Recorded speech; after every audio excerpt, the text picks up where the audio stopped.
Dinas Pariwisata Kabupaten Bima dan Ikatan Pengusaha Muslimah Indonesia (IPMI) Kabupaten Bima mengunjungi pengrajin gerabah di Desa Waduani, Kecamatan Wuha, Selasa 20 September 2022. Kunjungan tersebut untuk melihat dari dekat proses pembuatan gerabah tradisional tersebut. Desa Waduani dikenal sebagai salah satu penghasil gerabah. Meskipun saat ini para pengrajin gerabah usianya sudah tua dan perlu ada regenerasi. Kedepan, gerabah yang dihasilkan tidak hanya untuk kebutuhan lokal, namun pasar lebih luas dengan meningkatkan kualitas dan kebutuhan saat ini.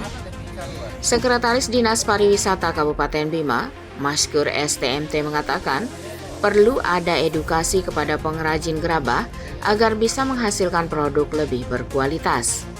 Saat ini, pengrajin menggunakan tanah tanpa proses penyaringan antara tanah dan pasir.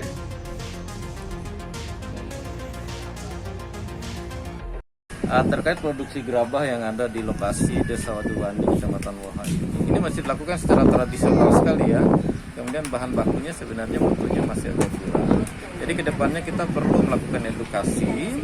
Edukasi ini terkait dengan pemilihan bahan baku yang berkualitas, kemudian cara pembuatannya mungkin bisa lebih modern sedikit dengan menggunakan alat-alat bantu tertentu. Kemudian dengan inovasi bentuk dan jenis itu.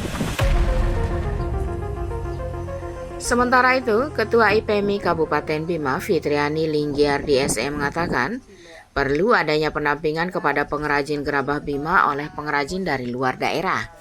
Dicontohkannya, mendatangkan pengrajin gerabah Lombok yang sudah memasarkan produknya secara luas.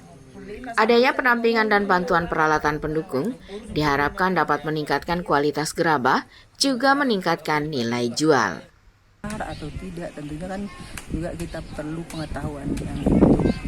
Jadi saya inginnya ini sudah ada jalan bisnis ini, bagaimana dia supaya naik kelas aja, jangan hanya lokal Bima, tapi UKM-UKM yang lain yang tentunya kuliner juga bisa memakainya, pakai produk sendiri Bima. Itu yang harapan ini sendiri untuk kedepannya.